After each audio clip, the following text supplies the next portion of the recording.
ಎಲ್ರಿಗೂ ನಮಸ್ಕಾರ. ಹಿಂದಿನ ವಿಡಿಯೋದಲ್ಲಿ ನಾವು ಭಗವದ್ಗೀತೆಯ 4ನೇ ಅಧ್ಯಾಯದ ಮೊದಲ 8 ಶ್ಲೋಕ ಮತ್ತು ಅವುಗಳ ಅರ್ಥವನ್ನು ತಿಳಿದುಕೊಂಡಿದ್ದೇವೆ. 9ನೇ ಶ್ಲೋಕವು ಹೀಗಿದೆ: ಜನ್ಮ ಕರ್ಮ ಚ ಮೇ ದಿವ್ಯಂ ಏವಂ ಯೋ ವೇತ್ತಿ ತತ್ವತಃ ತ್ಯಕ್ತ್ವಾ ದೇಹಂ ಪುನರ್ಜನ್ಮ ನೈತಿ ಮಾಮೇತಿ ಸೋರ್ಜುನ. ಹೇ ಅರ್ಜುನನೇ, ನನ್ನ ಜನ್ಮ ಮತ್ತು ಕರ್ಮಗಳು ದಿವ್ಯ ಅರ್ಥಾತ್ ನಿರ್ಮಲ ಮತ್ತು ಅಲೌಕಿಕವಾಗಿವೆ. ಈ ಪ್ರಕಾರವಾಗಿ ಯಾವ ಮನುಷ್ಯನು ತತ್ವದಿಂದ ತಿಳಿದುಕೊಳ್ಳುತ್ತಾನೋ ಅವನು ಶರೀರವನ್ನು ತ್ಯಾಗ ಮಾಡಿ ಪುನರ್ಜನ್ಮವನ್ನು ಪಡೆಯುವುದಿಲ್ಲ, ಆದರೆ ನನ್ನನ್ನೇ ಪಡೆಯುತ್ತಾನೆ.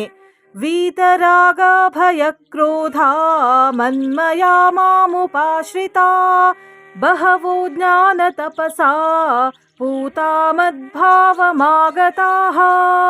ಮೊದಲು ಯಾರ ರಾಗ ಭಯ ಮತ್ತು ಕ್ರೋಧ ಸರ್ವತಾ ನಷ್ಟವಾಗಿದೆಯೋ ಮತ್ತು ಯಾರು ನನ್ನಲ್ಲಿ ಅನನ್ಯ ಪ್ರೇಮಪೂರ್ವಕ ಸ್ಥಿತರಾಗಿದ್ದಾರೋ ಅಂತಹ ನನ್ನ ಆಶ್ರಿತರಾಗಿರುವ ಅನೇಕ ಭಕ್ತರು ಹಿಂದಿನ ಶ್ಲೋಕದಲ್ಲಿ ತಿಳಿಸಿರುವ ಜ್ಞಾನರೂಪಿ ತಪಸ್ಸಿನಿಂದ ಪವಿತ್ರರಾಗಿ ನನ್ನ ಸ್ವರೂಪವನ್ನು ಹೊಂದಿದ್ದಾರೆ.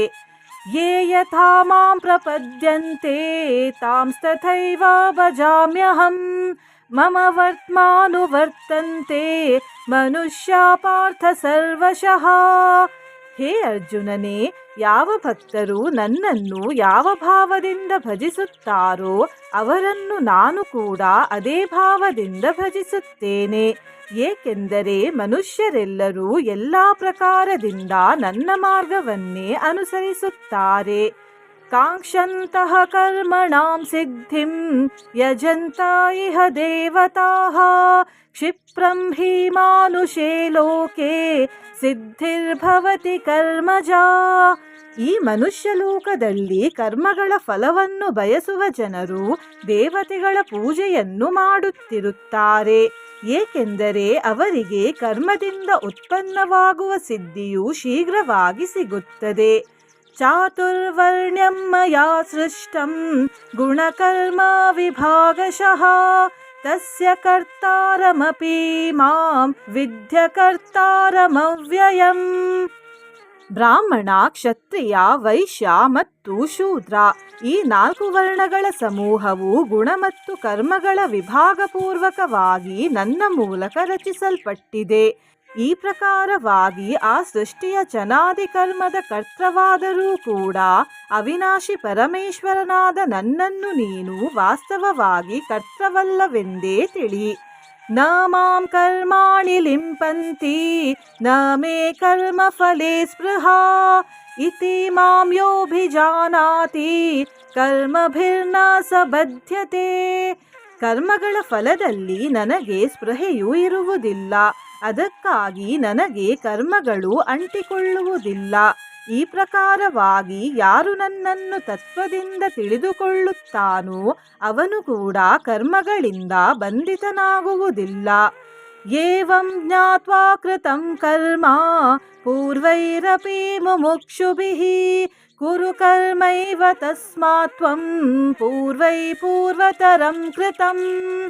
ಪೂರ್ವಕಾಲದ ಮುಮುಕ್ಷುಗಳು ಕೂಡ ಈ ಪ್ರಕಾರವಾಗಿ ತಿಳಿದೇ ಕರ್ಮಗಳನ್ನು ಮಾಡಿದ್ದಾರೆ. ಆದ್ದರಿಂದ ನೀನು ಕೂಡ ಪೂರ್ವಜರ ಮೂಲಕ ಸದಾಕಾಲ ಮಾಡಲ್ಪಡುತ್ತಾ ಬಂದಿರುವ ಕರ್ಮಗಳನ್ನೇ ಮಾಡು.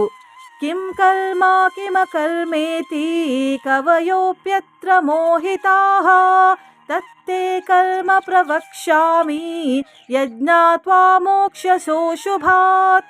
ಕರ್ಮವು ಯಾವುದು ಮತ್ತು ಅಕರ್ಮವು ಯಾವುದು, ಈ ಪ್ರಕಾರವಾಗಿ ಇದರ ನಿರ್ಣಯ ಮಾಡುವಲ್ಲಿ ಬುದ್ಧಿವಂತರಾದ ಪುರುಷರು ಸಹ ಮೋಹಿತರಾಗುತ್ತಾರೆ. ಆದ್ದರಿಂದ ಆ ಕರ್ಮತತ್ವವನ್ನು ನಾನು ನಿನಗೆ ಚೆನ್ನಾಗಿ ತಿಳಿಯ ಹೇಳುವೆನು. ಅದನ್ನು ತಿಳಿದುಕೊಂಡ ನೀನು ಅಶುಭದಿಂದ ಅರ್ಥಾತ್ ಕರ್ಮಬಂಧನದಿಂದ ಮುಕ್ತನಾಗಿ ಬಿಡುವೆ. ಕರ್ಮಣೋ ಹ್ಯಪಿ ಬೋದ್ಧವ್ಯಂ ಬೋದ್ಧವ್ಯಂ ಚ ವಿಕರ್ಮಣಃ ಅಕರ್ಮಣಶ್ಚ ಬೋದ್ಧವ್ಯಂ ಗಹನಾ ಕರ್ಮಣೋ ಗತಿಃ.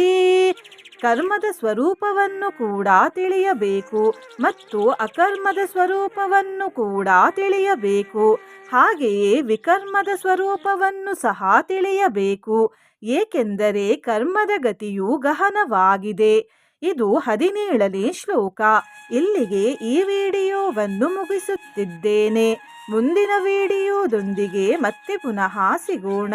ನಿಮಗೆ ಈ ವಿಡಿಯೋ ಇಷ್ಟವಾಗಿದ್ದಲ್ಲಿ ವಿಡಿಯೋಗೆ ಲೈಕ್ ಮಾಡಿ, ಜೈ ಶ್ರೀ ಕೃಷ್ಣ ಎಂದು ಕಮೆಂಟ್ ಮಾಡಿ. ಚಾನಲಿಗೆ ಹೊಸದಾಗಿ ಬಂದಿದ್ದರೆ ಚಾನಲನ್ನು ಸಬ್ಸ್ಕ್ರೈಬ್ ಮಾಡಿ, ಹತ್ತಿರ ಇರುವ ಬೆಲ್ ಬಟನ್ ಪ್ರೆಸ್ ಮಾಡಿ, ಆಲ್ ಅನ್ನುವ ಆಪ್ಷನ್ ಅನ್ನು ಸೆಲೆಕ್ಟ್ ಮಾಡಿ. ಧನ್ಯವಾದ.